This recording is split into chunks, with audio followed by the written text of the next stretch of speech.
Guys, I've just came back from my holiday in Ripon, and you know what I found? An Aladdin's Cave of Wonders for retro gamers. Join me as we have a look at Electric Town.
So guys, check out some of these other retro game shops. Honestly, I was really surprised that I went on YouTube and the only videos I saw of this particular retro game shop was from about 12 years ago. 12 years ago, so many things have changed.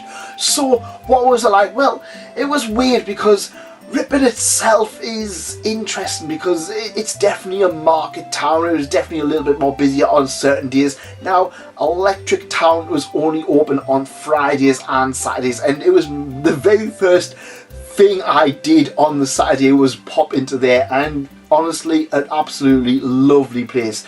The stock is everywhere, and when I mean everywhere, you guys saw in that video, it was piled up. It was all kinds. You could sit there and rummage through so many different things and still come away feeling that you haven't seen everything.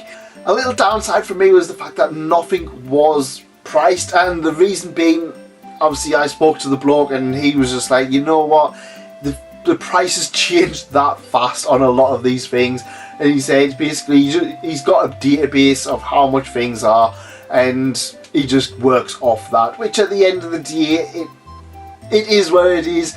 Personally, it's a lot easier for me, the consumer, to have an idea of what things are, and I'm not picking up things and go, how much is this, how much is that, how much is this, how much is that, especially when a lot of things were behind locked cabinets. So I was just like, it was kind of a little bit, I was like, oh, but you know what, I was there for about an hour, and I was there just scoping out the place because I'm going to have to get myself back down there at some point. Now, I was like a kid in a candy store in there. I genuinely didn't know what I wanted to buy. Now, because I was on holiday and this was the start of my holiday, I didn't want to pick up anything that might get damaged. And because I was on holiday, I also fancied a game to play on my Nintendo Switch. And I got one. Well, I got one that I've already played, but it's still a great one anyway, and that is Octopath Traveler. Developed by Square Enix, 8 heroes, 8 stories, 1 adventure. This is a very early Switch release and it is a JRPG, and this harks back to the classic JRPGs, the classic turn-based Final Fantasy games that Square Enix was once beloved for. Not so much now, once Final Fantasy kind of became its own weird thing that Final Fantasy is these days, where every game is something completely different than the last one. But if you want a classic Final Fantasy title, this one needs to be checked out. Now, I had this originally as the collector's edition and I played it more or less on launch, and if I'm honest, it's one of those ones where I liked it, but it didn't scratch the same itch as I hoped it would. Now, this is one of those games that kind of ushered in a new era for Square Enix and give us the birth of HD 2D titles, with titles such as Octopath Traveler itself, Octopath Traveler's sequel, and we had titles such as Star Ocean, Live Alive, or Live Alive, or Alive Alive, which way you want to call it, along with the most recent Dragon Quest III and upcoming sequels to Octopath.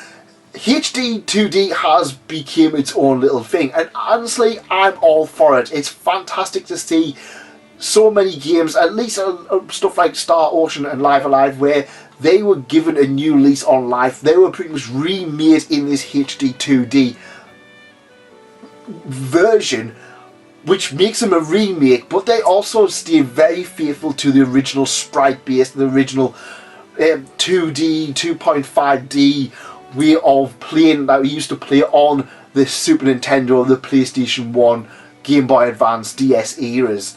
And honestly, it's a good way for doing it. Now, Octopath Traveler itself is an interesting one because it's 8 stories, so it's 8 different heroes where they kind of like, they've all got their separate stories, but then they join together as part of the team. And then you go to different parts around the world, and then it'll trigger an extended bit for the story. It's a little bit disjointed and it's a little bit awkward for the first one, but I kind of liked it. I kind of wish there was a little bit more of synergy between the characters outside of their relative stories. And I'm going to be honest, I didn't do the final dungeon, because what happens is you beat the game and then you get the final dungeon after grinding to level 99, and that was just going to add a ton more hours on. But the combat itself, it was fantastic. The merchant girl, if I remember rightly, you can basically set her up so she absolutely breaks the game. Honestly, it's a game I would definitely recommend checking out, but is it one of the great JRPGs? The first one? No.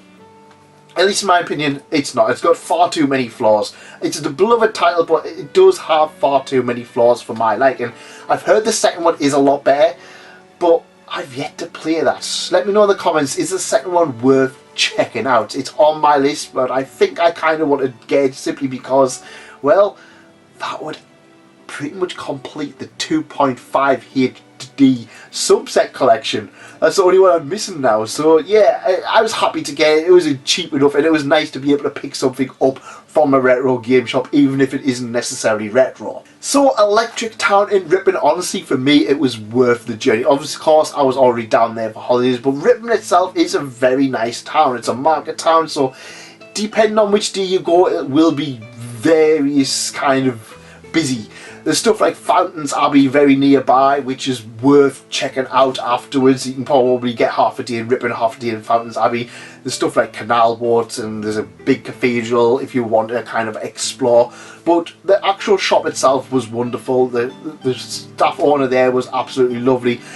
He picked up my accent, and from what I remember, he was very much kind of like, I think his family's kind of from up where I am at, so it's like, it was nice to kind of bond over the kind of regional dialects and things that were once in my city that are no longer in the city when he was living there. Some of the stuff was eye-opening. Like, he told me, it's like, I was like, oh, what games do you play and stuff like that. I was like, well, you know what it is. It's like, I don't really play them. It's kind of like a busman's holiday, and I was just like, it surprised me that answer, because I know a lot of people dream of opening a retro game shop and they think, oh, I love games, I'll open a game shop and people, all my friends can come, and it's like, it's one of those things. It's like, because I mean, I know Galaxy Games and Concert have the same thing. It's like, a lot of people genuinely don't know a lot of these retro game shops are out there, and because I'm going out to see these retro game shops, I think it is part of my duty to at least pass them on to you. Now, I did have a scope round of the building. I had a bit of a video around there, and it was lovely. It was just lovely to see so many games. I'm going to have to get myself down there again in the near future, just to go around, have a pick out of some stuff and pick up a few things, because there was a few things that I'm looking back on the footage and it's just like, I wish I got that, but time was a bit pressed. I was with family, and obviously I want to like chat with the owner and get some footage and stuff like that, and I didn't want to kind of spend too much time just in there when I knew I had other people, but I'm happy with Octopath. So guys, go check out Electric Town in Ripon, or the one in Castleford. It's worth your journey. It's worth a journey. It's worth having a look. And if you like this, leave a like and consider subscribing, and let me know what your favourite find is in a retro game shop. And I'll see you on the next one. See you there. Bye.